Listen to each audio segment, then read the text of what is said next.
आज हम लोग कच्चा तेल के बारे में जानकारी लेंगे। ठीक है, कच्चा तेल जिसको हम क्रूड ऑयल कहते हैं। तो ये कैसे बनता है? लाखों वर्ष लगते हैं इसको बनने में, एक दो दिन में नहीं बनता, लाखों वर्ष लगते हैं। तो समुद्र की तलहटी में, मतलब समुद्र के बहुत नीचे, ठीक है ना, वहां पर क्या है, बहुत सारे समुद्री जीव और शैवाल, बहुत सारे समुद्री जीव होते हैं। वो क्या होता है, जब मर जाते हैं तो उनका अवशेष, मतलब मरने के बाद जो उनका अवशेष होता है, ये अवशेष वहां जमा होने लगते हैं और अत्यधिक भूगर्भीय ताप, भूगर्भीय जो ताप होता है, टेम्परेचर और दबाव, प्रेशर के कारण क्या होता है कि हाइड्रोकार्बन के तरल मिश्रण में परिवर्तित हो जाते हैं। जो अवशेष रहते हैं वो हाइड्रोकार्बन, कार्बन और हाइड्रोजन के मिश्रण में लिक्विड फॉर्मेट में परिणत हो जाते हैं और इसमें कुछ कुछ सल्फर, नाइट्रोजन और ऑक्सीजन की मात्रा भी होती है। उसके बाद वहां जो समुद्र के नीचे अवसादी चट्टाने हैं, तो उन चट्टानों के बीच में ये जमा हो जाता है और फिर क्या होता है कि तेल के कुएं, फिर उसमें क्या होता है, ड्रिलिंग किया जाता है। तो ड्रिलिंग किया जाता है तो नीचे यही तरल पदार्थ मिलता है। तो कच्चा तेल जो होता है ना, ये जब निकाला जाता है ड्रिल करके कुएं से, तेल के कुएं से, तो देखने में एकदम काला होता है, चाहे भूरा होता है, चिपचिपा होता है, ठीक है ना। तो इस तरह होता है। अब इसको जब तेल के कुएं से निकाल लेते हैं, फिर कैसे लाते हैं? समुद्री जहाजों से।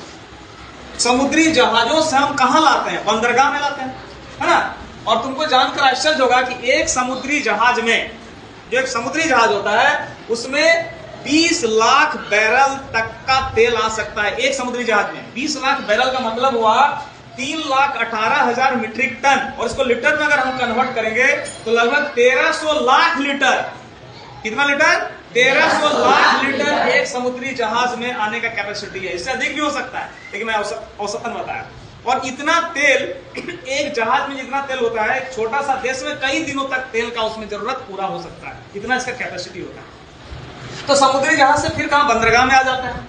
जैसे हमारे यहाँ कौन कौन से मुख्य बंदरगाह जो तेल आते हैं? एक है पारादीप, जो उड़ीसा में है, और दूसरा है जामनगर, जो गुजरात में है।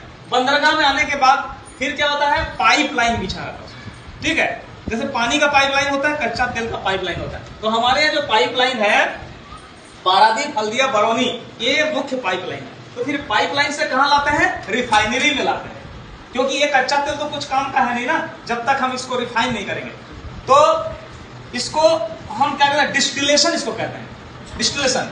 तो जब हम इसको रिफाइन करते हैं क्रूड ऑयल को, यानी फ्रैक्शनल डिस्टिलेशन। फ्रैक्शनल मतलब कच्चा तेल कई तरह के अलग अलग किस्मों में बढ़ जाना, इसको कहते हैं फ्रैक्शनल डिस्टिलेशन।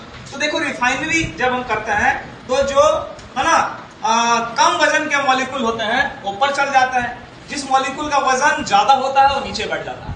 और इस प्रकार 1 2 3 4 5 6 7 8 क्रूड ऑयल 8 प्रकार के अलग अलग, है ना। सबसे जो हल्का है वो क्या है? Petroleum gas. यानी क्रूड ऑयल को 370 से लेकर 400 डिग्री सेल्सियस टेम्परेचर में जब हम गर्म करते हैं तो सबसे पहले ऊपर में चला जाता है पेट्रोलियम गैस, जिसको एलपीजी कहते हैं, जो हम लोग गैस में, घरों में गैस के रूप में यूज करते हैं, जो हमारे सिलेंडर में भरा जाता है। तो क्रूड ऑयल से ही पेट्रोलियम गैस बना। फिर उसके नीचे आता है गैसोलीन। गैसोलीन का मतलब पेट्रोल होता है, ठीक है ना। जो हम लोग बाइक में, कार में, बहुत सारे पेट्रोल वाले कार भी होते हैं, चलाते हैं, तो गैसोलीन, पेट्रोल। फिर उसके नीचे नेफ्था। क्या होता है? नेफ्था। ये नेफ्था क्या होता है? प्लास्टिक जो हम लोग बनाते हैं, पॉलीथीन का आजकल बहुत सारा उपयोग होता है, तो ये पॉलीथीन का उपयोग इसी नेफ्था से होता है। इसके बाद पैराफिन। ये पैराफिन का मतलब होता है केरोसिन। पैराफिन का माने केरोसिन। जो केरोसिन, आजकल तो केरोसिन मिल नहीं रहा है, लेकिन ये केरोसिन जो हम यूज करते हैं, घरों में पहले यूज किए जाते थे, ये भी यहीं से बनता है। लेकिन केरोसिन से ही, यानी पैराफिन से ही वायुयान का भी ईंधन बनता है। जो आप देखते हैं ना, एरोप्लेन उड़ता है, तो उसका ईंधन भी इसी पैराफिन से बनता है। तो इसको क्या कहते हैं, जो वायुयान में लगता है, उसको कहते हैं एटीएफ, यानी एविएशन टरबाइन फ्यूल, एटीएफ। और क्या होता है, सिर्फ केरोसिन को हम भर देने से नहीं होगा, केरोसिन को भी हाईली रिफाइंड करते हैं।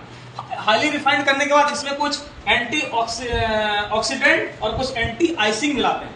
ये क्यों करते हैं? क्योंकि जब ऊपर में बहुत हवाई जहाज चला जाता है तो ये फ्यूल बर्फ में ना जम जाए, काम करना ना बंद कर दे। इसलिए हम जो हमारा एविएशन टरबाइन फ्यूल है, उसमें कुछ एंटीऑक्सीडेंट और एंटी आइसिंग भी करते हैं। यानी इसी क्रूड ऑयल से ही क्या बना? वायुयान का फ्यूल भी बना। उसके बाद आ जाता है डीजल। ये डीजल हम जानते हैं, डीजल हमारा कहीं ट्रक चल रहा है, बस चल रहा है, बहुत सारा रेल का इंजन भी डीजल से चलता है। तो सभी जो मुख्य हमारे जो मोटर वाहन है किसे चलते हैं? डीजल से ना चलते हैं। इसके नीचे आ जाता है फ्यूल ऑयल। फ्यूल ऑयल का मतलब होता है जो कारखाना हमारा उद्योग जितने भी फैक्ट्रीज हैं उसमें फ्यूल ऑयल का प्रयोग होता है। और साथ ही समुद्री जहाज जो है, ये जहाज जो जैसे तेल लेकर आया तो इसको भी तो फ्यूल चाहिए ना, तो फ्यूल ऑयल से समुद्री जहाज चलता है। इसके बाद लुब्रिकेटिंग ऑयल आता है। लुब्रिकेटिंग ऑयल मतलब लास्ट वाला जो नीचे बच जाता है, जो सबसे भारी मॉलिक्यूल है, उसको कहते हैं बिटुमेन, यानी जो अलकतरा बोलते हैं, जो सड़क निर्माण में काम आता है, ब्लैक कलर का, जो हम क्या बनाते हैं? सड़क बनाते हैं। तो इस तरह से क्रूड ऑयल के बिना ना तो हमारा एलपीजी घरों में चूल्हा जलेगा, ना पेट्रोल मिलेगा, ना हम प्लास्टिक पॉलिथीन बना सकते हैं, ना वायुयान का ईंधन बन सकता है, ना हमारे मोटर वाहन चल सकते हैं, ना हमारे कारखाना और समुद्री जहाज चलेंगे, ना ही हमारे सड़क बनेंगे। तो क्रूड ऑयल इतना इंपॉर्टेंट है, सिर्फ पेट्रोल डीजल तक ही सीमित नहीं है, ठीक है ना। तो इस तरह क्रूड ऑयल से क्या बनता है? आप लोग बोले पेट्रोलियम गैस, एलपीजी, गैसोलीन यानी petrol, naphtha, paraffin, diesel, fuel oil, lubricating oil and bitumen.